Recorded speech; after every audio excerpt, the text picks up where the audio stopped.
ಪ್ರೀತಿಯ ವಿದ್ಯಾರ್ಥಿಗಳೇ, ಇವತ್ತಿನ ದಿನ ನಾವು ಅಧ್ಯಾಯ 11 ವಿದ್ಯುತ್ ಶಕ್ತಿ ಪಾಠವನ್ನು ನಾವು ಇವತ್ತು ಅಭ್ಯಾಸ ಮಾಡೋಣ. ಈಗಾಗಲೇ ನಿಮಗೆ ಗೊತ್ತಿದೆ ವಿದ್ಯುತ್ ಶಕ್ತಿ ಅಂದರೆ ಏನು ಅಂತೇಳಿ. ಈಗ ಸಂಜೆ ಹೊತ್ತಿಗೆ ಮನೆಯಲ್ಲೇ ಕತ್ಲು ಆವರಿಸುತ್ತೆ. ಅವಾಗ ನಾವೇನು ಮಾಡ್ತೀವಿ, ವಿದ್ಯುತ್ ಶಕ್ತಿ ಅಂದರೆ ಕರೆಂಟನ್ನು ಹಚ್ತೇವೆ. ಆ ಕರೆಂಟ್ ಬಂದ ತಕ್ಷಣ ನಮ್ಗೆ ಏನಾಗುತ್ತೆ, ಬೆಳಕು ಬರುತ್ತೆ, ನಮಗೆ ಕಣ್ಣಿಗೆ ವಸ್ತುಗಳು ಕಾಣ್ತವೆ, ಹೌದಲ್ಲ? ಹಿಂದಿನ ಕಾಲದಲ್ಲಿ ಬೆಳಕಿತ್ತ ಇರಲಿಲ್ಲ, ಬೆಳಕನ್ನು ಇತ್ತೀಚೆಗೆ ಕಂಡುಹಿಡಿಯಲಾಯಿತು, ಹೌದಲ್ಲ? ಹಂಗಾದ್ರೆ ಈ ಬೆಳಕನ್ನ ಕಂಡುಹಿಡಿದಂಥ ವಿಜ್ಞಾನಿ ವಿದ್ಯುತ್ ಶಕ್ತಿಯನ್ನು ಕಂಡುಹಿಡಿದಂಥ ವಿಜ್ಞಾನಿ ಯಾರು? ಈಗ ಈ ವಿದ್ಯುತ್ ಶಕ್ತಿ ಮನೆಗಳಿಗೆ ಬೇಕು, ಕಾರ್ಖಾನೆಗಳಿಗೆ ಬೇಕು, ಪ್ರತಿಯೊಂದು ಯಂತ್ರಗಳು ನಡೀಬೇಕಾದ್ರೆ ಬೇಕು, ನಂತರ ಒಂದು ಫ್ಯಾನ್ ತಿರುಗಬೇಕಾದ್ರೆ ವಿದ್ಯುತ್ ಶಕ್ತಿ ಬೇಕು, ಹೌದಾ? ಇವತ್ತು ನಮ್ಮ ಜೀವನ ಸಂಪೂರ್ಣವಾಗಿ ವಿದ್ಯುತ್ ಶಕ್ತಿ ಮೇಲೆ ಅವಲಂಬನೆಯಾಗಿದೆ. ಒಂದು ದಿನ ವಿದ್ಯುತ್ ಶಕ್ತಿ ಇಲ್ಲ ಅಂದರೆ ನಮಗೇನೋ ಒಂಥರ ತಲೆ ಕೆಟ್ಟು ಹೋಗುತ್ತೆ. ಅಯ್ಯೋ ಇವತ್ತು ಕರೆಂಟ್ ಇಲ್ಲಲ್ಪ, ಇವತ್ತು ಕರೆಂಟ್ ಇಲ್ಲಲ್ಪ, ಹೌದಲ್ಲ? ಪ್ರತಿಯೊಂದಕ್ಕೂ ಏನು ಬೇಕು? ವಿದ್ಯುತ್ ಶಕ್ತಿ ಬೇಕು. ನಾವು ಸಂಪೂರ್ಣ ವಿದ್ಯುತ್ ಶಕ್ತಿ ಮೇಲೆ ಅವಲಂಬನೆ ಆಗಿರ್ಬೇಕು, ಹೌದಲ್ಲ? ಕರೆಕ್ಟಾ? ಹಂಗಾರೆ ಈ ವಿದ್ಯುತ್ ಶಕ್ತಿಯ ಬಗ್ಗೆ ಒಂದು ಸಣ್ಣ ಕಥೆಯನ್ನ ಹೇಳ್ತೇನೆ, ಕೇಳಿ. ಒಬ್ಬ ಅಲ್ಲಿ ನಮ್ಮ ದೇಶದಲ್ಲಿ ಈ ಬಾವುಟ ಹಾರಿಸೋದು, ಸರಿ ಗಾಳಿಪಟ ಹಾರಿಸೋದು ಇಲ್ಲ, ಹಬ್ಬ ಇಲ್ಲೇ. ಆದರೆ ಫಾರಿನ್ ಕಡೆ ಅಂದರೆ ವಿದೇಶಗಳಲ್ಲಿ ಏನು ಮಾಡ್ತಾರೆ, ಈ ಯಾವುದು ಗಾಳಿಪಟ ಹಾರಿಸೋ ಒಂದು ಕ್ರೀಡೆ ಇರುತ್ತೆ. ಹಂಗೆ ಒಂದು ಖಾಲಿ ಒಂದು ಮೈದಾನದಲ್ಲಿ ಎಲ್ಲ ಜನ ಸೇರಿದ್ರು, ವಯಸ್ಸಾದವರು ಸೇರಿದ್ರು, ಮಕ್ಕಳು ಸೇರಿದ್ರು, ಎಲ್ಲರೂ ಸೇರಿದ್ರು. ಆವಾಗ ಗಾಳಿಪಟ ಹಾರಿಸ್ತಾ ಇದ್ರು. ಯಾರು ಗಾಳಿಪಟ ಎತ್ತರವಾಗಿ ಹಾರುತ್ತೋ ಅವರಿಗೆ ಬಹುಮಾನ ಕೊಡ್ತಾರೆ. ಹಿಂಗೆ ಎಲ್ಲರೂ ಹಾರಿಸುವಾಗ ಆಕಸ್ಮಿಕವಾಗಿ ಟೈಮ್ ಆಯಿತು. ನಂತರ ಸಂಜೆ ಮಳೆ ಮೋಡ ಆಯಿತು. ಆವಾಗ ಎಲ್ಲರೂ ಗಾಳಿಪಟ ನಿಲ್ಲಿಸಿಕೊಂಡು ಮನೆಗೆ ತಗೊಂಡು ಹೋದ್ರು. ಆದ್ರೆ ಒಬ್ಬ ಬಾಲಕ ಮಾತ್ರ ಏನು ಮಾಡಿದ, ಗಾಳಿಪಟ ಹಾರಿಸ್ತಾ ಇದ್ದ. ಆವಾಗ ಮೋಡ ಕವಿದ ವಾತಾವರಣ, ಮೋಡಗಳು ಉಂಟಾದವು. ಅವಾಗ ಮಿಂಚು, ಗುಡುಗು, ಸಿಡ್ಲು ಸ್ಟಾರ್ಟ್ ಆದವು. ಅವಾಗ ಒಂದು ಮಿಂಚು ಏನಾಯ್ತು ಅಂತ ಕೇಳಿದ್ರೆ ಗಾಳಿಪಟಕ್ಕೆ ಹೊಡಿತು, ಸಿಡ್ಲು. ಅವಾಗ ಅದು ಏನಾಯ್ತು ಅಂತ ಕೇಳಿದ್ರೆ ಬೆಂಕಿ ಏನಾಯ್ತು, ದಾರದ ಮೂಲಕ ಬಂದು ಆ ಬಾಲಕನಿಗೆ ಏನಾಯ್ತು, ಕರೆಂಟ್ ಹೊಡಿತು. ಆದ್ರೆ ಅವನಿಗೆ ಕರೆಂಟ್ ಹೊಡಿದಲ್ಲ ಕಲ್ಪನೆ ಇಲ್ಲ, ಅವನಿಗೆ ಮೂರ್ಛೆ ಹೋಗ್ಬಿಟ್ಟ. ಏನಾಯ್ತ? ಮೂರ್ಛೆ ಹೋದ. ಆಮೇಲೆ ಮಳೆ ಬಂತು. ನಂತರ ಅವರು ಅಲ್ಲೇ ಬಿದ್ದಿದ್ದ. ನಂತರ ಅವರ ಪೇರೆಂಟ್ಸ್ ಎಲ್ಲ ಬಂದು ಮಾಡಿದ್ರೆ ಬಂದು ಅವ್ರನ್ನ ಎತ್ಕೊಂಡು ಹೋಗ್ತಾರೆ. ಆದ್ರೆ ಅವನಿಗೆ ಇನ್ನೂ ಏನಿರ್ತಾನೆ, ಇದಿರಲ್ಲ, ಪ್ರಜ್ಞೆ ಇರಲ್ಲ. ನಂತರ ಮನೆಗೆ ಕರ್ಕೊಂಡು ಹೋಗಿ ಆಸ್ಪತ್ರೆಗೆ ತೋರಿಸ್ಬೇಕು, ಪ್ರಜ್ಞೆ ಬರುತ್ತೆ. ಬಂದ ಮೇಲೆ ಆ ವಿದ್ಯಾರ್ಥಿ ಯೋಚನೆ ಮಾಡಿದ್ದೇನಪ್ಪ ಅಂದ್ರೆ, ನಾನು ಯಾಕೆ ಹಂಗೆ ಬಿದ್ದೆ, ನನಗೇನೋ ಒಂಥರ ಜುಮ್ ಅಂತಲ್ಲ, ಮೈಯೆಲ್ಲ ಜುಮ್ ಅಂತಲ್ಲ, ನನಗೆ ಪ್ರಜ್ಞೆ ಕಳೀತಲ್ಲ, ಪ್ರಜ್ಞೆ ತಪ್ಪಲ್ಲ, ಹಾಗಾದ್ರೆ ಇದು ಯಾಕೆ ಹಿಂಗಾದ್ರು ಅಂತ ಅವನು ಏನು ಮಾಡಿದ, ತನ್ನಲ್ಲಿ ತಾನು ಪ್ರಶ್ನೆ ಮಾಡ್ಕೊಂಡ. ನಾವಾಗಿದ್ರೆ ಮಾಡ್ತಿದ್ವಿ, ಅದ್ರ ಬಗ್ಗೆ ತಿರುಗಿ ಸೇರಿದ್ದಲ್ಲ, ಏನೋ ಆಗ್ಬಿಡು ಅಂತ ಸುಮ್ಮನೆ ಬಿಡ್ತಿದ್ವಿ. ಈ ಕರೆಂಟ್ ಹೊಡಿತಂತದಕ್ಕೆ ಎಷ್ಟು ಅಮ್ಮಪ್ಪ ಹೇಳ್ಬೈ ನೋಡ್ರು, ಇನ್ಮೇಲೆ ಬಿಟ್ಬಾರ್ದು, ಯಾಕೆ ಹೊಡಿತು ಅಂತ ಯೋಚನೆ ಮಾಡಲ್ಲ ನಾವು, ಹೌದಲ್ಲ? ಆದ್ರೆ ಅವನು ಏನು ಮಾಡಿದ, ಮೋಡದೊಳಗಂತ ಒಂದು ಶಕ್ತಿ ಏನೈತಿ, ಓಹೋ, ಅವಾಗ ಅವ್ನು ಬಾಲಕ ಏನು ಮಾಡಿದ, ಅದ್ರ ಬಗ್ಗೆ ಯೋಚನೆ ಮಾಡಿ, ಮೋಡದೊಳಗ ಆವೇಶಗಳಿವೆ, ಆ ಪರಸ್ಪರ ವಿರುದ್ಧ ಆವೇಶಗಳು ಒಂದಕ್ಕೊಂದು ಪರಸ್ಪರ ಹತ್ರ ಬಂದಾಗಿ ಡಿಕ್ಕಿ ಹೊಡೆದಾಗ ಅವೇನಾಗ್ತವೆ, ಬೆಳಕು ಮತ್ತೆ ಏನಾಗುತ್ತೆ, ಉತ್ಪತ್ತಿ ಆಗುತ್ತೆ. ಹಾಗಾಗಿ ನನಗೆ ಏನಾಯ್ತು, ಆ ಒಂದು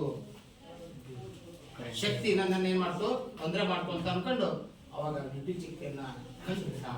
ಅವನೇ ಬೆಂಜಮಿನ್ ಫ್ರಾಂಕ್ಲಿನ್. ಅಂದರೆ ವಿದ್ಯುತ್ ಶಕ್ತಿಯನ್ನು ಕಂಡುಹಿಡಿದ ಕೀರ್ತಿ ಯಾರಿಗೆ ಸಲ್ಲುತ್ತೆ? ಅರ್ಧ ಮಕ್ಕಳೇ ವಿದ್ಯುತ್ ಶಕ್ತಿಯನ್ನು ಕಂಡುಹಿಡಿದವರು. ಅಂದರೆ ಈಗ ವಿದ್ಯುತ್ ಶಕ್ತಿ ಈ ಒಂದು ಅಧ್ಯಾಯದೊಳಗೆ ನಾವು ಇವತ್ತು ಕಲಿಬೇಕಾದಂಥ ಅಂಶಗಳು ಯಾವಪ್ಪ ಅಂತ ಹೇಳಿದ್ರೆ, ಒಂದೇದು ಆವೇಶಗಳು.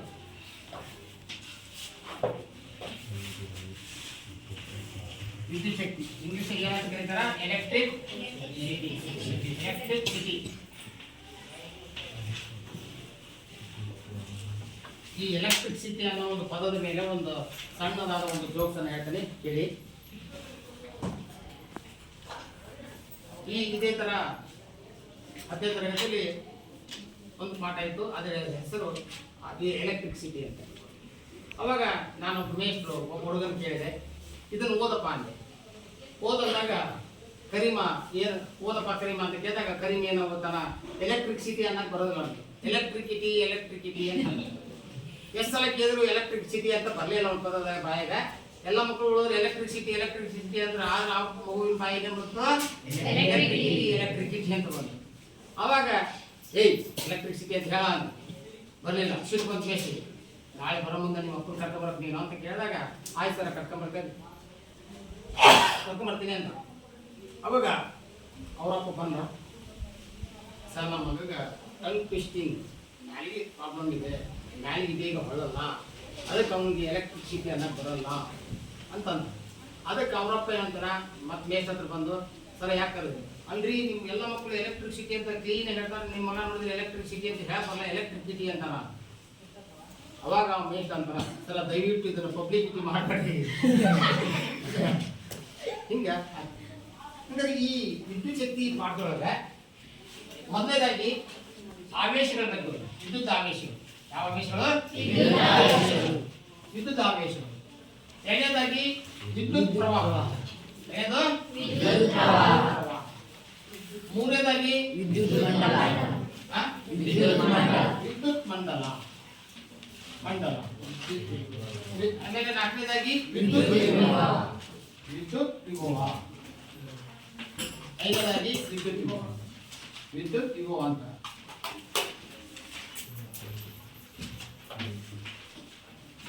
ನೀವು ಇವತ್ತಿನ ದಿನ ಕಲಿಬೇಕಾದಂತ ಅಂಶಗಳು, ಕಲಿಕಾಂಶಗಳಂತ ಕರೀತಾರೆ, ಹೌದಾ? ಹಾ, ಈಗ ನಿಮ್ಮ ಮನೆಯೊಳಗ ವಿದ್ಯುತ್ ಉಪಕರಣಗಳ ಬಗ್ಗೆ ಸಾಮಾನ್ಯ ನಿಮ್ಗೆ ಗೊತ್ತಿದೆ, ಹೌದಾ? ಏನೇನದು ಹೇಳೋಣ. ಮಿಕ್ಸಿ ಅದು ಅವು ಉಪಕರಣಗಳಾಗ್ತವೆ. ಈಗ bulb, wire, switch board, meter, ಪ್ರತಿಯೊಂದು ಅದಾವಲ್ಲ, ನೀವು ನೋಡಿದ್ರಿಲ್ಲ, ಹೌದಾ? ನೋಡಿದ್ರಿ ನಮ್ಮ ಚೆನ್ನಾಗದವಲ್ಲ ಸ್ವಿಚ್ಗಳು, ಹೌದಾ? ಇಲ್ಲದವು ಗೊತ್ತಿದೆ. ಹಂಗಾದ್ರೆ ಈ ವೈರ್ ಬಳಸ್ತೀವಿ, ಅದೊಂದು ಅದಕ್ಕೇನಂತ ಕರೆದ್ರೆ ವಾಹಕ. ವೈರ್ ಇದೆಯಲ್ಲ, ಅದು ಅದರೊಳಗೆ ಯಾವ ತಂತಿ ಇದೆ? ತಂತಿ ಇದೆ, ಹೌದಲ್ಲ? ತಂತಿ ಇದೆ. ಹಂಗಾರೆ ಈಗ ವೈರ್, ಇದೊಂದು ವೈರ್ ಇದೆ, ಹೌದಾ? ತಾಮ್ರದ ತಂತಿನ ಯಾಕೆ ಬಳಸ್ತಾರ? ಅದು ರೋಧ ಏನಿರುತ್ತೆ, ಕಡಿಮೆ ಇರುತ್ತೆ. ಅದಕ್ಕಿಂತ ಕಡಿಮೆ ರೋಧ ಇರೋದು ಯಾವುದು? ಅಲ್ಯೂಮಿನಿಯಂ. ಯಾವ ತಂತಿ?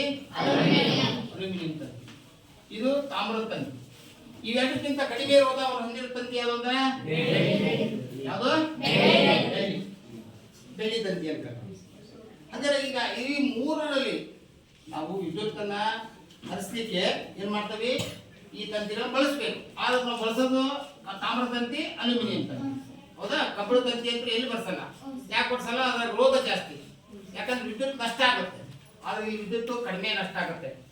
ಬೆಳ್ಳಿಯೊಳಗೆ ವಿದ್ಯುತ್ ನಷ್ಟ ಆಗಲ್ಲ, ಆದ್ರೆ ಬೆಳ್ಳಿಯನ್ನ ವಾಹಕ ತಂತಿಯನ್ನಾಗಿ ಮಾಡಲಿಕ್ಕೆ ಸಾಧ್ಯವಿಲ್ಲ. ಯಾಕೆ? ಅದು ದುಬಾರಿ. ಬೆಳ್ಳಿ ದುಬಾರಿ, ಹೌದಲ್ಲ? ಹಾ, ಈಗ ನಾವು ಜೋಗಾದಿಂದ ಕರೆಂಟ್ ಉತ್ಪತ್ತಿ ಆಗತ್ತೆ. ನಮ್ಮ ಇದರಲ್ಲಿ ಈಗಲೇ ಪವನ ಶಕ್ತಿ ಐತಲ್ಲ, ಅಲ್ಲಿ ಸಹ ಕರೆಂಟ್ ಉತ್ಪತ್ತಿ ಆಗತ್ತೆ. ಅದನ್ನ ನಾವು ಈ ಕಲಿಕೇರಿ ತರಬೇಕಾದ್ರೆ ಬೆಳ್ಳಿ ತಂತಿಗಳು ತಂದ್ರೆ ಜನ ಬಿಡ್ತಾರ? ಬಿಡಲ್ಲ. ಯಾಕಂತ ಕೇಳಿದ್ರೆ ಕದ್ದು ಬಿಡ್ತಾರೆ, ಹೌದಾ? ಆದ್ದರಿಂದ ಬೆಳ್ಳಿ ದುಬಾರಿ ಆಗಿರೋದ್ರಿಂದ ಬೆಳ್ಳಿ ತಂತಿ ಬಳಸಲಿಕ್ಕೆ ಸಾಧ್ಯವಿಲ್ಲ. ಅದಕ್ಕೋಸ್ಕರ ಆ ಕರೆಂಟ್ ಉತ್ಪತ್ತಿ ಅದನ್ನ ಅಲ್ಯೂಮಿನಿಯಂ ತಂತಿ ಮೂಲಕ ತಗೊಂಡ್ಬಂದು, ಕಂಬಗಳಲ್ಲಿ ಯಾವ ತಂತಿ ಇದೆ? ಅಲ್ಯೂಮಿನಿಯಂ ತಂತಿ ಮೂಲಕ ವಿದ್ಯುತ್ ಬರ್ತಾ ಇದೆಯಲ್ಲ, ಸರಬರಾಜು ಆಗ್ತಾ ಇದೆಯಲ್ಲ, ಸಾರಿಗೆ ಆಗ್ತದೆ. ಅಲ್ಲಿಂದ ನಂತರ ನಮ್ಮ ಮನೆಗೆ ಬರ್ಬೇಕಾದ್ರೆ ಎಲ್ಲಿ ಬರ್ತದೆ? ಯಾವ ತಂತಿ ಮೂಲಕ ಬರುತ್ತೆ? ತಾಮ್ರ ತಂತಿ. ನಾವೆಲ್ಲ ಮನೆಯೊಳಗೆ ವಾಯರಿ ಮಾಡ್ತವಲ್ಲ, ಎಲ್ಲ ಯಾವ ತಂತಿ ಇರುತ್ತೆ? ಹಂಗಾರೆ ಈ ತಂತಿಗಳ ಮೂಲಕ ವಿದ್ಯುತ್ ಹರಿತೈತಿ. ಹಂಗಾರೆ ಇವುಗಳಿಗೆ ಏನಂತ ಕರೀತಾರಪ್ಪ? ಏನಂತ ಕರೀತಾರ? ವಾಹಕಗಳು, ಹೌದಲ್ಲ? ವಾಹಕಗಳು. ವಿದ್ಯುತ್ತನ್ನ ಹರಿಯ ಬಿಡುವಂತ ವಸ್ತುಗಳಿಗೆ ಏನಂತ ಕರೀತಾರೆ? ವಿದ್ಯುತ್ತನ್ನ ಹರಿಯ ಬಿಡದ ವಸ್ತುಗಳಿಗೆ ಏನಂತ ಕರೀತಾರ? ಅವಾಹಕಗಳು. ಅವಾಹಕ. ಈಗ ನೀವು ವೈರ್ ನೋಡಿದಿರಿ, ವೈರ್ ಒಳಗೆ ತಾಮ್ರದ ತಂತಿ ಇದೆ, ವೈರ್ ಮೇಲೆ ಏನಿದೆ? ಪ್ಲಾಸ್ಟಿಕ್ ಕೋಟಿಂಗ್ ಇದೆ. ಅದನ್ನ ಏನಂತ ಕರೀತಾರೆ ಅಂದ್ರೆ ಅವಾಹಕ ಹೊದಿಕೆ. ಏನಂತ ಕರೀತಾರೆ? ಅವಾಹಕ ಹೊದಿಕೆ. ಅದನ್ನ ಕರೆಂಟ್ ಪಾಸ್ ಆದ್ರೂ ಅದು ಮುಟ್ಟಿದ್ರು ನಮ್ಗೆ ಕರೆಂಟ್ ಹೊಡೆಯಲ್ಲ. ಅಂದ್ರೆ ಪ್ಲಾಸ್ಟಿಕ್ ಮೂಲಕ ವಿದ್ಯುತ್ ಹರಿಯುವುದಿಲ್ಲ. ಹಾಗಾದ್ರೆ ಪ್ಲಾಸ್ಟಿಕ್ ಒಂದು ವಾಹಕ. ಅವಾಹಕ ಪದದ ಅರ್ಥ ಗೊತ್ತಾಯ್ತಾ? ವಾಹಕ ಅಂದ್ರೆ ಏನು, ಅವಾಹಕ ಅಂತ ಗೊತ್ತಿತ್ತಿಲ್ಲ? ಹಂಗಾರೆ ಈಗ ವಾಹಕಗಳು ಅವಾಹಕಗಳು ಗೊತ್ತಾಯ್ತು. ಈಗ ಹಂಗಾರೆ ಈಗ ಸರ್ ತಂತಿಯೊಳಗ ಸರ್ ಹೆಂಗ ಕರೆಂಟ್ ಪಾಸ್ ಆಗುತ್ತೆ ಅದು ಬಹಳ ಮುಖ್ಯ. ಮಕ್ಕಳೇ, ನಮ್ಮ ಸುತ್ತಮುತ್ತಲು ಸಾಕಷ್ಟು ವಸ್ತುಗಳಿವೆ. ಆ ಎಲ್ಲ ವಸ್ತುಗಳಲ್ಲಿ ಆವೇಶಪೂರಿತ ಅಂಶಗಳಿವೆ. ಧನಾವೇಶಗಳಿವೆ, ಋಣಾವೇಶಗಳಿವೆ. ಹೌದಲ್ಲ? ಹಂಗಾರೆ ಗಾಳಿಯೊಳಗ ಆವೇಶ ಇದೆ, ಗಾಳಿಯೊಳಗೂ ಆವೇಶ ಇದೆ. ಹಾಗಾಗಿ ಗಾಳಿಯಲ್ಲಿ ಆವೇಶ ಇರೋದ್ರಿಂದ ಒಂದ್ಸಲ ಗಾಳಿ ಫ್ಯಾನ್ ತಿರುಗಿದಾಗ ಏನಾಗುತ್ತೆ? ವಿದ್ಯುತ್ ಉತ್ಪತ್ತಿ ಆಗತ್ತಲ್ಲ, ಪವನ ಶಕ್ತಿ ಉತ್ಪತ್ತಿ ಆಗತ್ತಲ್ಲ. ಹೌದಾ? ಗಾಳಿಯಿಂದ ಪಡೆಯುವಂತ ಶಕ್ತಿ ಪವನ ಶಕ್ತಿ ಅದಲ್ಲ. ಈಗೆಲ್ಲ ನೀವು ನೋಡಿದಿರಿ, ಮೊಟ್ಟ ಮೊದಲ ನಮ್ಮ ಕರ್ನಾಟಕದಲ್ಲಿ ಪವನ ಶಕ್ತಿಯನ್ನ ಎಲ್ಲಿ ಆರಂಭಿಸಲಾಯಿತು ಅಂತ ಕೇಳಿದಾಗ ಏನು ಬರ್ಬೇಕು? ಕಪ್ಪತ್ತಗುಡ್ಡದಲ್ಲಿ ಪ್ರಾರಂಭ ಆಯಿತು. ಹಂಗಾರೆ ಈಗ ಮೊದಲ ಜಲಶಕ್ತಿಯಿಂದ ವಿದ್ಯುತ್ತನ್ನು ಪಡಿತಿದ್ವಿ. ಆ ಜನಸಂಖ್ಯೆ ಹೆಚ್ಚಲಾಯಿತು, ಕೈಗಾರಿಕೆಗಳು ಹೆಚ್ಚಾಯಿತು, ಆಮೇಲೆ ವಿದ್ಯುತ್ತಿನ ಕೊರತೆ ಉಂಟಾಯಿತು. ಆಮೇಲೆ ಅಣುಸ್ಥಾವರಗಳಿಂದ ವಿದ್ಯುತ್ತನ್ನು ಉತ್ಪತ್ತಿ ಮಾಡಲಾಯಿತು, ಅದು ದುಡ್ಡು ಬಹಳ ಖರ್ಚು.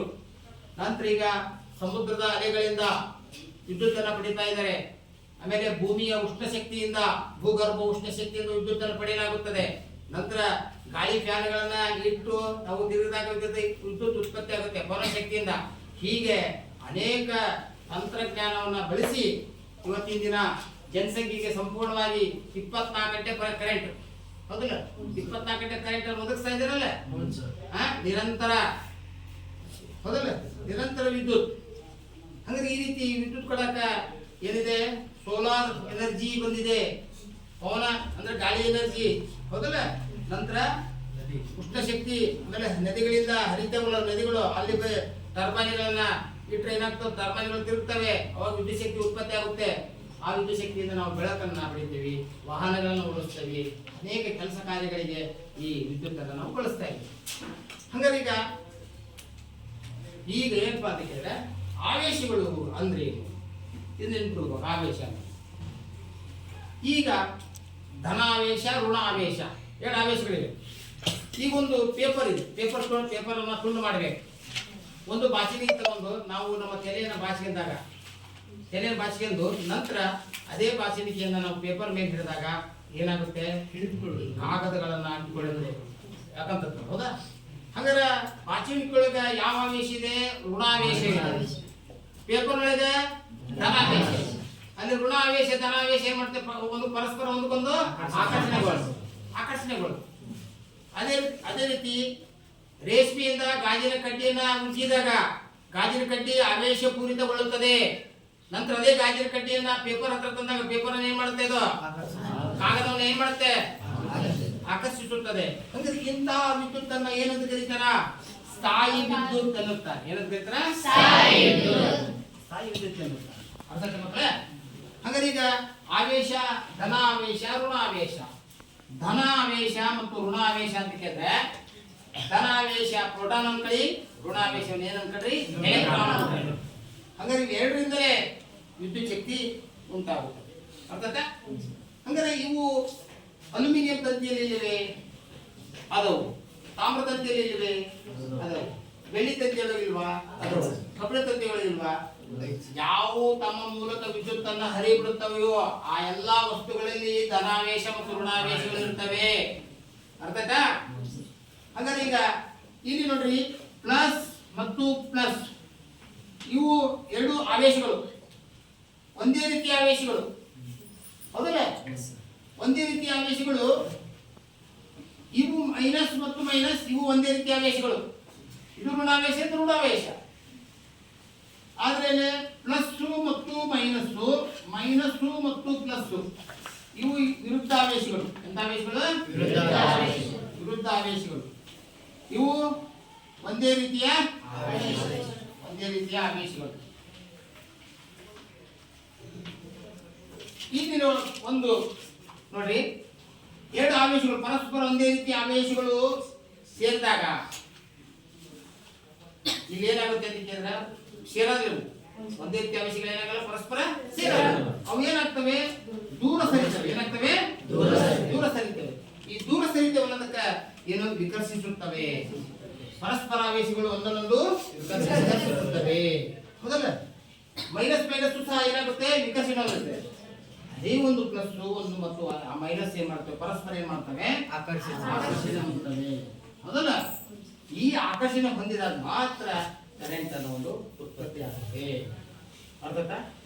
ಹಂಗಾರೆ ಇದು ನಿಯಮ. ಇದು ಒಂದೇ ರೀತಿಯ ಆವೇಶಗಳು ಪರಸ್ಪರ ವಿಕರ್ಷಿಸುತ್ತವೆ, ವಿರುದ್ಧ ಆವೇಶಗಳು ಪರಸ್ಪರ ಆಕರ್ಷಿಸುತ್ತವೆ. ಇವಕ್ಕ ಸಜಾತೀಯ ಅಂತ ಕರೀತಾರೆ, ಇವಕ್ಕ ವಿಜಾತೀಯ ಆವೇಶಗಳು ಅಂತ ಕರೀತಾರೆ. ಸಜಾತೀಯ ಆವೇಶಗಳು ವಿಕರ್ಷಿಸುತ್ತವೆ, ವಿಜಾತೀಯ ಆವೇಶಗಳು ಪರಸ್ಪರ ಆಕರ್ಷಿಸುತ್ತವೆ. ಅರ್ಥ ಆಯ್ತಾ ಮಕ್ಕಳೇ? ತಿಳಿದಾ? ಹಂಗಾರೆ ಆವೇಶಗಳ ಬಗ್ಗೆ ತಿಳಿದು. ಹಂಗಾರೆ ಇಲ್ಲಿ ಆವೇಶಗಳನ್ನ ಕ್ಯೂ ಅಂತ ಕರೀತಾರೆ. ಆವೇಶಗಳನ್ನ ಏನ್ ಕರೀತಾರೆ? ಕ್ಯೂ.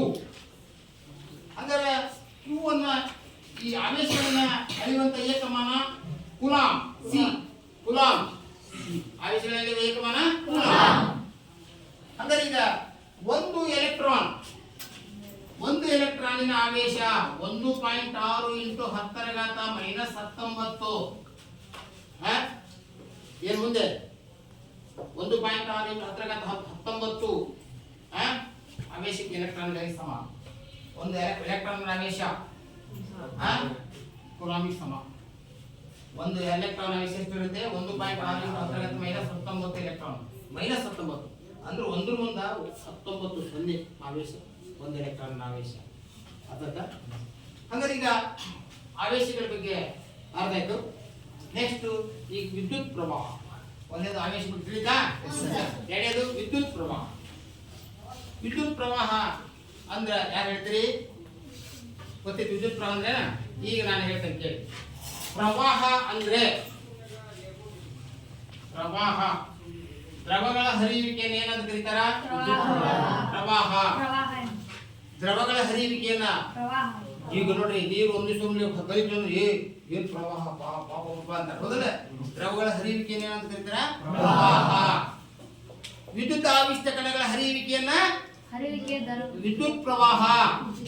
ವಿದ್ಯುತ್ ಆವಿಷ್ಟ ಕಣಗಳ, ಹೌದಲ್ಲ. ವಿದ್ಯುತ್ ಆವಿಷ್ಟ ಕಣಗಳು ಯಾವುವು? ಧನ ವಿದ್ಯುತ್ ಆವಿಷ್ಟ ಕಣ, ಇನ್ನೊಂದು ಋಣ ವಿದ್ಯುತ್ ಆವಿಷ್ಟ ಕಣ. ಧನಾವೇಶ ಮತ್ತು ಋಣಾವೇಶ. ಹಂಗಾರೆ ಈಗ ವಿದ್ಯುತ್ ಪ್ರವಾಹಕ್ಕೆ ಕರೆಕ್ಟಾಗಿ ಇದು ವ್ಯಾಖ್ಯೆ ಕೊಡ್ಬೇಕಾದ್ರೆ, ಡೆಫಿನಿಷನ್ ಕೊಡ್ಬೇಕಾದ್ರೆ, ಒಂದು ಏಕಮಾನ ಕಾಲದಲ್ಲಿ ಒಂದು ವಾಹಕದಲ್ಲಿ ಹರಿಯುವ ವಿದ್ಯುತ್ ಆವೇಶಗಳ ಪರಿಮಾಣವನ್ನ ಏನಂತ ಕರೀತಾರ? ವಿದ್ಯುತ್ ಪ್ರವಾಹ. ಹೇಳಿ ನೋಡೋಣ. ಏಕಮಾನ ಕಾಲದಲ್ಲಿ ವಿದ್ಯುತ್ ಆವೇಶ, ಏಕಮಾನ ಕಾಲದಲ್ಲಿ ಒಂದು ವಾಹಕದಲ್ಲಿ ಹರಿಯುತ್ತಿರುವ ವಿದ್ಯುತ್ ಆವೇಶಗಳ ಪರಿಮಾಣವನ್ನ ವಿದ್ಯುತ್ ಪ್ರವಾಹ ಎನ್ನುತ್ತಾರೆ. ಅರ್ಥ ಆಯ್ತಾ? ಇನ್ನೊಂದ್ಸಲ ಹೇಳಿ. ಒಂದು ಏಕಮಾನ ಕಾಲದಲ್ಲಿ ಒಂದು ವಾಹಕದಲ್ಲಿ ಹರಿಯುತ್ತಿರುವ ವಿದ್ಯುತ್ ಆವೇಶಗಳ ಪರಿಮಾಣವನ್ನ ವಿದ್ಯುತ್ ಪ್ರವಾಹ ಎನ್ನುತ್ತಾರೆ. ನಿಮಗಿದು ಉತ್ತರ ಸ್ವಲ್ಪ ಕಷ್ಟ ಆಯ್ತಂತ ಕೇಳ್ರಿ. ಇದಕ್ಕಿಂತ ಸಿಂಪಲ್ ಆಗಿ ಡೆಫಿನಿಷನ್ ಏನಂದ್ರೆ, ವಿದ್ಯುತ್ ಪ್ರವಾಹ ಎಂದರೆ, ಈ ಕಡೆ ಕೊಡ್ರಿ, ವಿದ್ಯುತ್ ಆವಿಷ್ಟ ಕಣಗಳ ಹರಿಯುವಿಕೆಯ ದರವನ್ನ ಸಿಂಪಲ್ ಆಗಿ ಹೇಳಿ ನೋಡೋಣ. ವಿದ್ಯುತ್ ಆವಿಷ್ಟ ಕಣಗಳ ಹರಿಯುವಿಕೆಯ ದರವನ್ನ ಏನು ಕರೀತಾರೆ? ವಿದ್ಯುತ್ ಪ್ರವಾಹ. ಈ ವಿದ್ಯುತ್ ಪ್ರವಾಹದ ಸಂಕೇತ ಐ ಇಂಟೆನ್ಸಿಟಿ ಐ ಅಂತ ಕರೀತಾರೆ, ಹೌದಾ? ಹಾಗಾದ್ರೆ ಈ ವಿದ್ಯುತ್ ಪ್ರವಾಹ I = Q/T.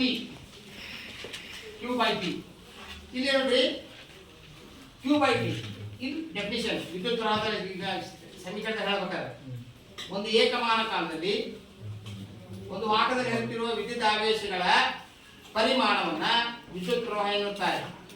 I = Q/T. T ಅಂದ್ರೆ ಕಾಲ, ಏಕಮಾನ ಕಾಲ. T ಅಂದ್ರೆ ಏನು? ಕಾಲ. T ಅಂದ್ರೆ ಕಾಲ, I ಅಂದ್ರೆ ವಿದ್ಯುತ್ ಪ್ರವಾಹ, Q ಅಂದ್ರೆ ಆವೇಶ, ಹೌದಲ್ಲ? ಹಾಗಾದ್ರೆ ವಿದ್ಯುತ್ ಪ್ರವಾಹವನ್ನ ಅಳೆಯುವ ಏಕಮಾನ ಆಂಪಿಯರ್. ಈ ಆಂಪಿಯರ್ ಅನ್ನವ ಕಂಡುಹಿಡಿದ ವಿದ್ಯುತ್ ಪ್ರವಾಹದ ಏಕಮಾನ ಅದಕ್ಕೋಸ್ಕರ ಅವನ ಹೆಸರನ್ನ ಇಟ್ಟಿದ್ದಾರೆ. ವಿದ್ಯುತ್ ಪ್ರವಾಹವನ್ನು ಕಂಡುಹಿಡಿದ ಯಾರು? ಆಂಪಿಯರ್. ಆಂಡ್ರಿ ಮೇರಿ ಆಂಪಿಯರ್. ಹೌದಲ್ಲ? ಹಾಗಾದ್ರೆ ಈಗ ಆಂಪಿಯರ್, 1 ಆಂಪಿಯರ್ ಅಂದ್ರೆ ಏನು ಅಂತ ಕೇಳ್ತಾರೆ. 1 ಆಂಪಿಯರ್ ಅಂದ್ರೆ ಏನು? 1 C/1 ಸೆಕೆಂಡ್. ಕೇಳಿ, 1 ampere is equal to 1 C/1 S ಅಥವಾ 1 J. 1 J joule. J ಏನು? Joule or joule. 1 ಸೆಕೆಂಡ್ನಲ್ಲಿ, ಒಂದು ವಾಹಕದಲ್ಲಿ 1 ಸೆಕೆಂಡ್ನಲ್ಲಿ 1 ಜೌಲ್ ಆವೇಶ ಹರಿದಾಗ ಎಷ್ಟಾಗುತ್ತೆ? ಅದು 1 ಆಂಪಿಯರ್ ಆಗಿರುತ್ತೆ. ಅಥವಾ ನೀವು ಎಕ್ಸಾಮ್ನಾಗ 1 ಆಂಪಿಯರ್ ಅಂದ್ರೆ ಅಂತಂದ್ರೆ 1 A is equal to 1 J divided by 1 S ಅಂದ್ರೆ ಸಾಕು. 1 ಸೆಕೆಂಡ್ನಲ್ಲಿ 1 ಜೌಲ್ ಅಷ್ಟು ವಿದ್ಯುತ್ ಆವೇಶಗಳ ಹರಿಯುವಿಕೆಯನ್ನ 1 ಆಂಪಿಯರ್ ಎನ್ನುತ್ತಾರೆ. ಅರ್ಥ ಆಯ್ತಾ ಮಕ್ಕಳೇ? ತಿಳಿತಾ? ವಿದ್ಯುತ್ ಪ್ರವಾಹ ತಿಳಿತೀಗ? ವಿದ್ಯುತ್ ಪ್ರವಾಹ ತಿಳಿತಾ? ಈಗ ನೆಕ್ಸ್ಟ್ ವಿದ್ಯುತ್ ಮಂಡಲ. ಹೇಳಿದೇನ? ವಿದ್ಯುತ್ ಮಂಡಲ. ವಿದ್ಯುತ್ ಮಂಡಲ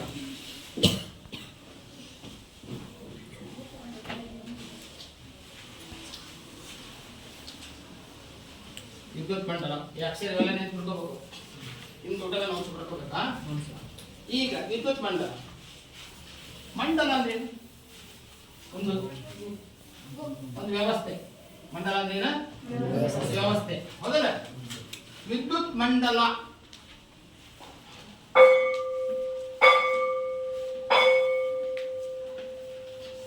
ಮಂಡಲ ಅಂದ್ರೆ ಒಂದು ವ್ಯವಸ್ಥೆ. ವಿದ್ಯುತ್ನಿಂದ ಒಂದೊಂದು ನಕ್ಷೆಯನ್ನು ರಚನೆ ಮಾಡಿ ವಿದ್ಯುತ್ ಹೆಂಗೆ ಹರಿತೈತಿ ಅನ್ನೋದು. ಹಂಗಾದ್ರೆ ಒಂದು ವಿದ್ಯುತ್ ಮಂಡಲ ರಚನೆ ಮಾಡ್ಬೇಕಾದ್ರೆ ವಾಹಕ ತಂತಿ ಬೇಕು. ಏನ್ ಬೇಕು? ತಂತಿ ಬೇಕು. ನಂತರ ಬಲ್ಬ್ ಬೇಕು. ಏನ್ ಬೇಕು? ಬಲ್ಬ್ ಬೇಕು. ನಂತರ ವಿದ್ಯುತ್ ಕೋಶ ಅಥವಾ ಬ್ಯಾಟ್ರಿ ಬೇಕು. ನಂತರ ಸ್ವಿಚ್ ಬೇಕು. ನಂತರ ಅದ್ರಾಗ ಎಷ್ಟು ವಿದ್ಯುತ್ ಹರಿತೈತಿ ಅನ್ನೋದಕ್ಕೆ ಒಂದು ಅಮ್ಮೀಟರ್ ಬೇಕು. ಏನ್ ಬೇಕು? ಅಮ್ಮೀಟರ್. ಇಷ್ಟು ಬೇಕು ನೋಡ್ರಿ. ಓಕೆ, ಒಂದು ವಿದ್ಯುತ್ ಮಂಡಲ ರಚನೆ ಮಾಡ್ಬೇಕಾದ್ರೆ ಈ 5 ಅಂಶಗಳು ಬೇಕು. ಹಂಗಾದ್ರೆ ವಿದ್ಯುತ್ ಮಂಡಲ ರಚನೆ ಮಾಡ್ಬೇಕಾದ್ರೆ ಈಗ ನಾವು ಎಷ್ಟೆಲ್ಲ ಇದ್ರೆ ನಾವು ವಿದ್ಯುತ್ ಮಂಡಲ ರಚನೆ ಮಾಡಬಹುದು. ಇದಕ್ಕೆ ಈಗ ಒಂದು ವಿದ್ಯುತ್ ಮಂಡಲ ಎಂದರೇನು, ವಿದ್ಯುತ್ ಮಂಡಲದ ರೇಖಾ ನಕ್ಷೆ ಬರೀರಿ ಅಂತ 2 ಮಾರ್ಕ್ಸಿಗೆ ಕೇಳ್ತಾರೆ. 2 ಮಾರ್ಕ್ಸಿಗೆ ಕೇಳ್ತಾರೆ. ವಿದ್ಯುತ್ ಮಂಡಲ ಅಂದ್ರೇನು? ಇಲ್ಲಿ ನೋಡ್ರಿ, ವಿದ್ಯುತ್ ಪ್ರವಾಹವನ್ನು ಏನನ್ನ? ವಿದ್ಯುತ್ ಪ್ರವಾಹವನ್ನು ಉಂಟು ಮಾಡಲು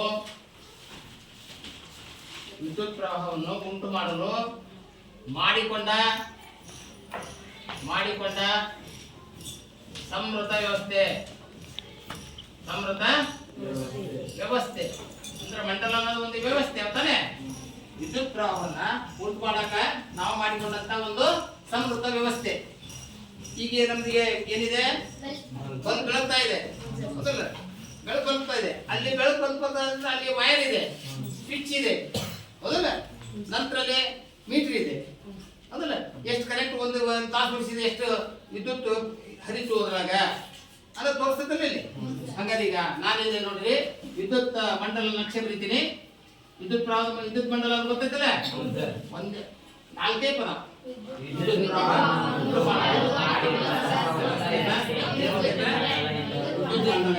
ಅರ್ಥ ಆಯ್ತಾ ಮಕ್ಕಳೇ? ಈಗ ನಾನು ನೋಡಿ ಸಿಂಪಲ್ ಆಗಿ ಒಂದು ಆಯತಾಕಾರದಲ್ಲಿ ಈ ತರ ವಿದ್ಯುತ್ ಮಂಡಲ ರಚನೆ ಮಾಡಬೇಕಾದ್ರೆ ಈ ತರ ಆಯತಾಕಾರದಲ್ಲಿ ಒಂದು ವೈರ್ ಹಾಕಿ ಬಿಡಿ. ಇದು ವಾಹಕ ತಂತಿ. ಏನಿದು? ವಾಹಕ ತಂತಿ. ಏನಿದು? ವಾಹಕ ತಂತಿ. ಇಲ್ಲಿ ಬದಲಿ ಕಳ್ಕೊಂಡ್ಬಿಡಿ. ವಾಹಕ ತಂತಿ. ಹೌದಾ?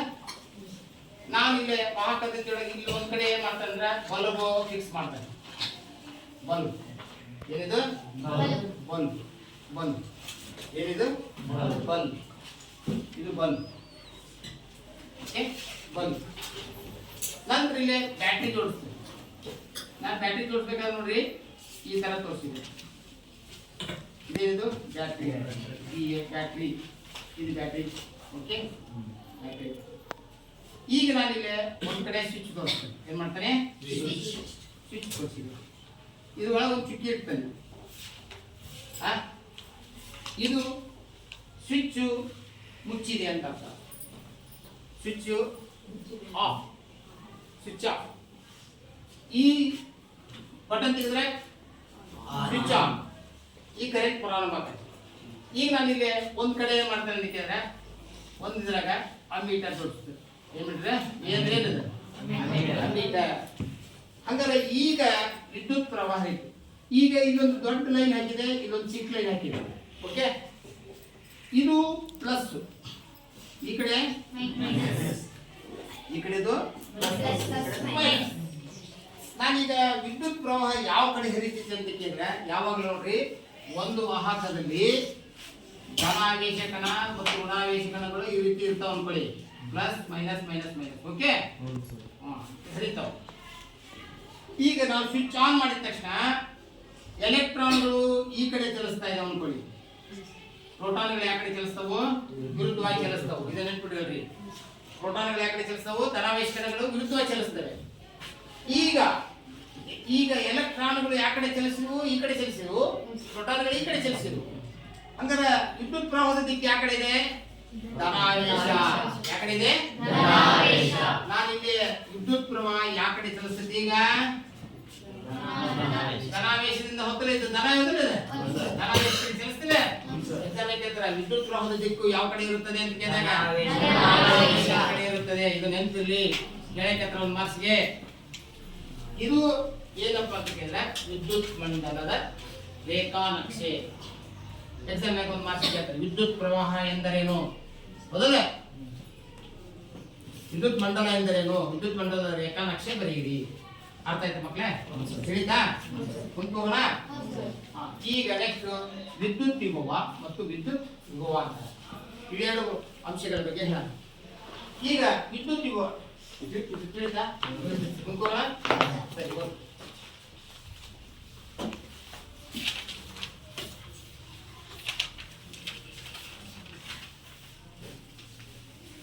ವಿದ್ಯುತ್ ವಿಭವ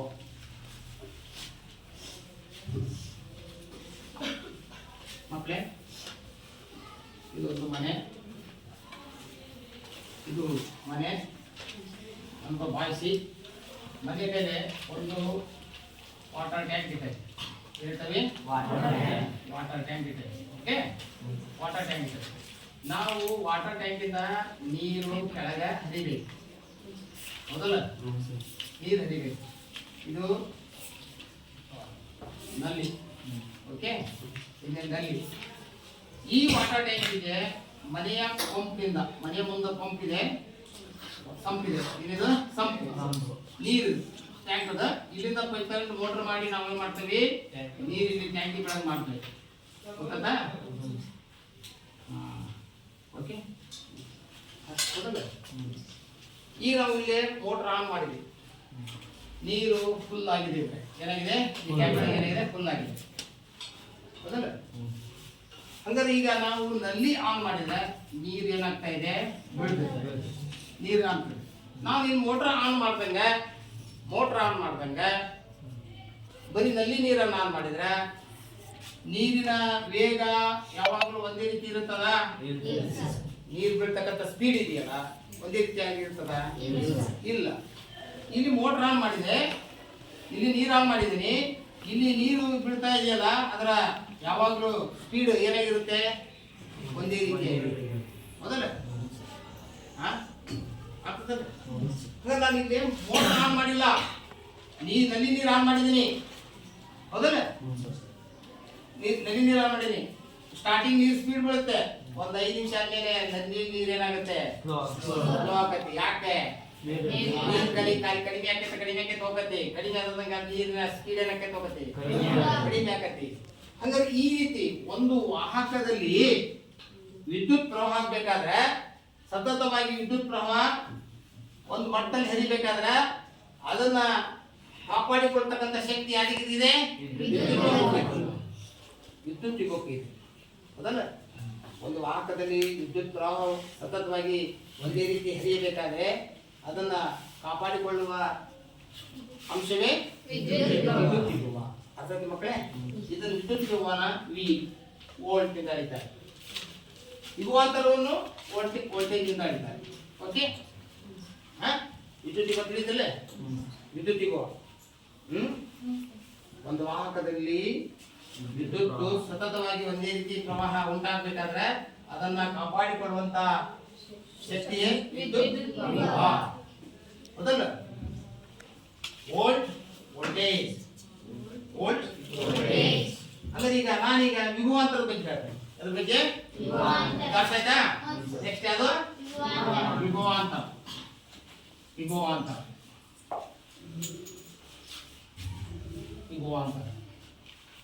ವೋಲ್ಟೇಜ್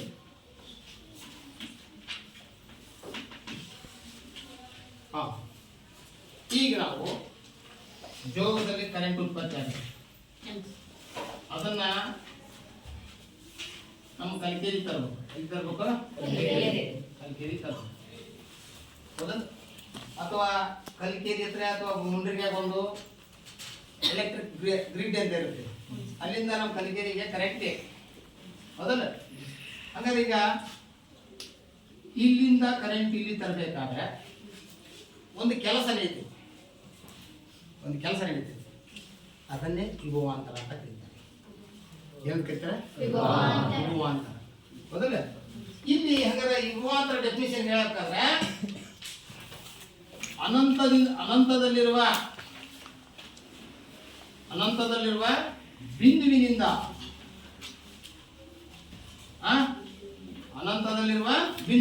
ಎಲ್ಲೋ ಈಗ ಜೋಗ ಎಷ್ಟೋ ದೂರ ಇದೆ ಕಲಿಕೇರಿ ಬರ್ಬೋದು ಕರೆಂಟು ಜೋಗದ ಕರೆಂಟ್ ಉತ್ಪತ್ತಿ ಆಗುತ್ತಲ್ಲ ಅದನ್ನು ಜೋಗಕ್ಕೆ ಕಲಿಕೇರಿ ತರಬೇಕಪ್ಪ ಅನಂತದಲ್ಲಿರುವ ಬಿಂದುವಿನಿಂದ ಜೋಗ ಅನ್ನೋ ಒಂದು ಸ್ಥಳದಿಂದ ಬಿಂದುವಿನಿಂದ ನಿಗದಿತ ಬಿಂದುವಿಗೆ ನಮ್ಮ ಕಲಿಕೇರಿಗೆ ನಿಗದಿತ ಬಿಂದುವಿಗೆ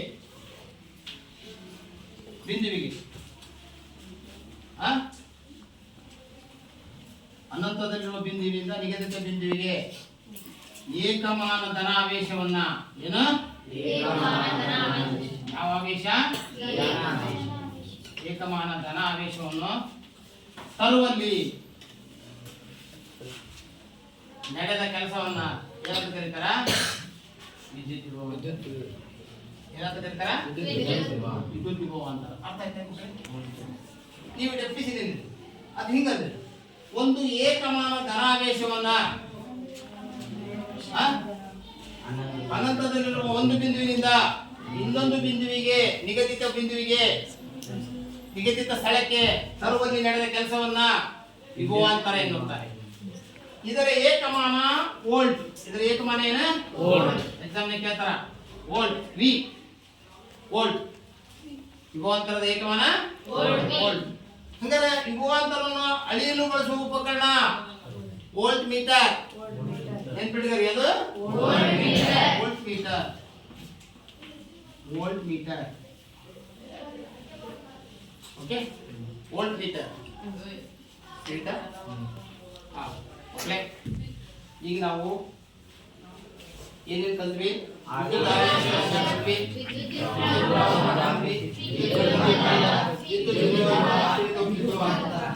ಈಗ ನೀವು ನಾಳೆ ಮನೆಯಲ್ಲಿ ಒಂದು ವಿದ್ಯುತ್ ಮಂಡಲವನ್ನ ರಚನೆ ಮಾಡ್ಕೊಂಡ್ಬರ್ಬೇಕು. ಮಾಡ್ಕೊಂಡ್ಬರ್ತೀರಲ್ಲ? ವಿದ್ಯುತ್ ಮಂಡಲ ರಚನೆ ಮಾಡ್ಕೊಂಡ್ಬರ್ತೀರಿ? ಏನೇನು ವಿದ್ಯುತ್ ಮಂಡಲಕ್ಕೆ ಬೇಕಾಗಿರ್ತಕ್ಕಂಥ ನೀವು ಹೇಳಿದ ಸಣ್ಣ ಬರುತ್ತವೆ. ಒಂದು ತಂತಿ ತೊಳಿ, ನಂತರ ಒಂದು ಸ್ವಿಚ್ ತಗೊಳ್ಳಿ ಸಣ್ಣದು, ನಂತರ ಒಂದು ಬ್ಯಾಟ್ರಿ ತೊಳಿ, ಜೋಡಿಸ್ಕೊಂಡು ಒಂದು ಮಂಡಲವನ್ನು ರಚನೆ ಮಾಡ್ಕೊಂಡ್ಬರ್ತಿರಲ್ಲ? ಸರಿ, ಈಗ ನಾನು ಕೆಲವು ಪ್ರಶ್ನೆಗಳನ್ನು ಕೇಳ್ತೇನೆ. ಆ ಪ್ರಶ್ನೆಗಳಿಗೆ ಉತ್ತರವನ್ನು ಹೇಳಬೇಕು. ಹೇಳ್ತಿರಲ್ಲ?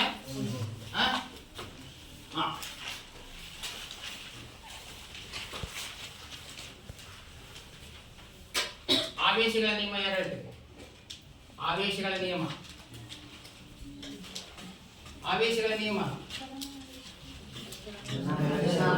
ಹಾಗಲ್ಲ, ತಪ್ಪ. ಆವೇಶಗಳ ನಿಯಮ ಅಂತಾರೆ ಅದಕ್ಕೆ. ಸಜಾತಿಯ ಆವೇಶಗಳು, ವಿಜಾತಿಯ ಆವೇಶಗಳು ಪರಸ್ಪರ ಆಕರ್ಷಣೆಗೊಳ್ಳುತ್ತವೆ. ಸಜಾತಿಯ ಆವೇಶಗಳು ಪರಸ್ಪರ ವಿಕರ್ಷಣೆಗೊಳ್ಳುತ್ತವೆ. ಅಷ್ಟೇ, ಇದು ಆವೇಶಗಳ ನಿಯಮ ಅಂತ. ಸಜಾತಿಯ ಆವೇಶಗಳು ವಿಕರ್ಷಿಸುತ್ತವೆ, ವಿಜಾತಿಯ ಆವೇಶಗಳು ಪರಸ್ಪರ ಆಕರ್ಷಿಸುತ್ತವೆ. ವೆರಿ ಗುಡ್ ಹುಡುಗ. ಈಗ ನೆಕ್ಸ್ಟ್, ವಾಹಕ ಎಂದರೇನು? ವಾಹಕ ಎಂದರೇನು? ವಾಹಕ ಎಂದರೇನು ಹೇಳಮ್ಮ. ಯಾವ ವಸ್ತುವಿನ ಮೂಲಕ ವಿದ್ಯುತ್ ಹರಿವು ಬಿಡುತ್ತದೆಯೋ ಆ ವಸ್ತುವಿಗೆ ವಾಹಕ ಎನ್ನುತ್ತಾರೆ. ಸಿಂಪಲ್ ಆಗಿರಮ್ಮ, ಎಷ್ಟು ಕಷ್ಟಪಡ್ತೀರಲ್ಲ ನೀವು. ಸಿಂಪಲ್ ಆಗಿದೆ. ಯಾವ ವಸ್ತುಗಳ ಮೂಲಕ ವಿದ್ಯುತ್ ಹರಿಯುತ್ತದೆಯೋ ಆ ವಸ್ತುವನ್ನ. ಈಗ ಅವಾಹಕ ಎಂದರೇನು ಯಾರು ಹೇಳ್ತೀರಿ? ಪಂಚಾಕ್ಷರಿ ಹೇಳ. ಯಾವ ವಸ್ತುವಿನಲ್ಲಿ ವಿದ್ಯುತ್ ಹರಿಬಿಡುವುದಿಲ್ಲವೋ ಆ ವಸ್ತುವನ್ನು ಅವಾಹಕ ಎನ್ನುವರು. ವಿದ್ಯುತ್ ಅನ್ನ ಹರಿಯ ಬಿಡದ ವಸ್ತುಗಳನ್ನು ಹೌದಾ? ವಿದ್ಯುತ್ ಅನ್ನು ಹರಿಯ ಬಿಡದ ವಸ್ತುಗಳಿಗೆ ಓಕೆ. ಕೂತ್ಕೋ. ಈಗ ವಿದ್ಯುತ್ ಪ್ರವಾಹ ಎಂದರೇನು? ವಿದ್ಯುತ್ ಪ್ರವಾಹ ಎಂದರೇನು? ಸಚಿನ. ವಿದ್ಯುತ್ ಆವೇಶಗಳ ಹರಿಯುವಿಕೆಯನ್ನು ವಿದ್ಯುತ್ ಪ್ರವಾಹ ಎನ್ನುವರು. ವಿದ್ಯುತ್ ಆವೇಶಗಳ ಹರಿಯುವಿಕೆಯನ್ನು ಅದಕ್ಕೆ ಮತ್ತೆ ಬೇರೆ ಡೆಫಿನೇಷನ್ ಹೇಳಿದೆ ಹೌದಲ್ಲ? ಏಕಮಾನ ಕಾಲದಲ್ಲಿ ಒಂದು ವಾಹಕದಲ್ಲಿ ಹರಿಯುವ ವಿದ್ಯುತ್ ಆವೇಶಗಳ ಪರಿಮಾಣಕ್ಕೆ ವಿದ್ಯುತ್ ಪ್ರವಾಹ ಎನ್ನುತ್ತಾರೆ. ಅರ್ಥ ಆಯ್ತಾ? ಓಕೆ. ಮತ್ತೆ ನೆಕ್ಸ್ಟ್ ವಿದ್ಯುತ್ ಮಂಡಲ ಎಂದರೇನು? ವಿದ್ಯುತ್ ಮಂಡಲ ಎಂದರೇನು? ವಿದ್ಯುತ್ ಮಂಡಲ ಎಂದರೇನು? ಹೇಳಪ್ಪ. ವಿದ್ಯುತ್ ಪ್ರವಾಹವನ್ನು ಉಂಟು ಮಾಡಿಕೊಳ್ಳುವ ಸಮೃದ್ಧಿಗೆ ವ್ಯವಸ್ಥೆಯನ್ನು ಸಮೃದ್ಧಿಗಲ್ಲದೆ ಸಮೃದ್ಧ ವ್ಯವಸ್ಥೆ. ವ್ಯವಸ್ಥೆಯನ್ನು ವಿದ್ಯುತ್ ಪ್ರವಾಹವನ್ನು ಉಂಟು ಮಾಡಲು ಮಾಡಿಕೊಳ್ಳುವ ಸಮೃದ್ಧ ವ್ಯವಸ್ಥೆಯನ್ನ ವಿದ್ಯುತ್ ಎಸ್ ವೆರಿ ಗುಡ್. ಕುತ್ಕೊಳ್ಳಿ. ಈಗ ಲಾಸ್ಟ್ ಯುಗಾಂತರ ಎಂದರೇನು? ಯುಗಾಂತರ ಹೇಳ್ತಾರೆ. ಯುಗಾಂತರ ಅನಂತರ ಬಿಂದುವಿನಿಂದ ನಿಗದಿಪಡಿಸುವುದನ್ನು ಏನೇನು ಹೇಳ್ತೀವಿ? ಅನಂತರ ಬಿಂದುವಿನಿಂದ ನಿಗದಿಪಡಿಸುವ ವಾಹಕಮಾನ. ಏನೇನು ಹೇಳಬೇಡಪ್ಪ. ಮತ್ತೆ ಯಾರು ಹೇಳ್ತೀರಿ? ಹೇಳಪ್ಪ. ಅನಂತದಲ್ಲಿರುವ ಬಿಂದುವಿನಿಂದ ನಿಗದಿತ ಬಿಂದುವಿಗೆ ಏಕಮಾನ ಧನಾವೇಶವನ್ನು ತರುವಲ್ಲಿ ನಡೆದ ಕೆಲಸವನ್ನು ವಿದ್ಯುತ್ ವಿದ್ಯುತ್ ಎನ್ನುವುದು. ವಿದ್ಯುತ್ ಯುಗವಾಂತರ ನೆನ್ಪಿಡ್ರಿ. ವಿದ್ಯುತ್ ಯುಗವಾಂತರ ಎಕ್ಸಾಮ್ ಕೇಳ್ತಾರೆ ಇದನ್ನ. ಅದಾ ಈಗ ಕುತ್ಕೊಳ್ಳಿ. ಇನ್ನೊಂದ್ಸರಿ ಅದು ಕೇಳಿ. ಈ ಏಕಮಾನ ಧನಾವೇಶವನ್ನ ಅನಂತ ಬಿಂದುವಿನಿಂದ ನಿಗದಿತ ಬಿಂದುವಿಗೆ ತರುವಲ್ಲಿ ನಡೆದ ಕೆಲಸವನ್ನ ವಿದ್ಯುತ್ ಯುಗವಾಂತರ ಎನ್ನುತ್ತಾರೆ. ಇದರ ಏಕಮಾನ ವೋಲ್ಟ್. ಇದನ್ನ ಅಳೆಯುವ ಉಪಕರಣ ವೋಲ್ಟ್ ಮೀಟರ್. ಇದು ಎಕ್ಸಾಮ್ ಕೇಳ್ತಾರೆ. ಅರ್ಥಾಯ್ತಾ ಮಕ್ಕಳೇ? ಆದಷ್ಟು ಪಾಠ ಮಾಡುವಾಗ ಆದಷ್ಟು ನಿಮ್ಮ ಲಕ್ಷ್ಯ ನಮ್ಮ ಕಡೆಗೆ ಇರಲಿ. ಒಂದು ವೇಳೆ ನಿಮಗೆ ತಿಳಿಲಿಲ್ಲ ಅಂದ್ರೆ ಮತ್ತೊಮ್ಮೆ ಕೇಳಿ ಹೇಳ್ತೀನಿ. ಮತ್ತೆ ತಿಳಿದಿಲ್ಲ ಅಂತ ಹೋಗಬೇಡಿ. ಮತ್ತೆ ಇದನ್ನ ಮತ್ತೆ ಮನೆಗೆ ಹೋಗಿ ಪುಸ್ತಕ ಹಿಡ್ಕೊಂಡು ಓದಬೇಕು, ಆಮೇಲೆ ಬರೀಬೇಕು. ಅರ್ಥಾಯ್ತಾ? ಇಷ್ಟು ಕ್ವಶನ್ಗಳನ್ನ ಒಂದು ಹೋಮ್ವರ್ಕಿಗೆ ಬರ್ಕೊಂಡ್ಬನ್ನಿ. ಅರ್ಥಾಯ್ತಾ ಮಕ್ಕಳು? ಎಲ್ಲರಿಗೂ ನಮಸ್ಕಾರ.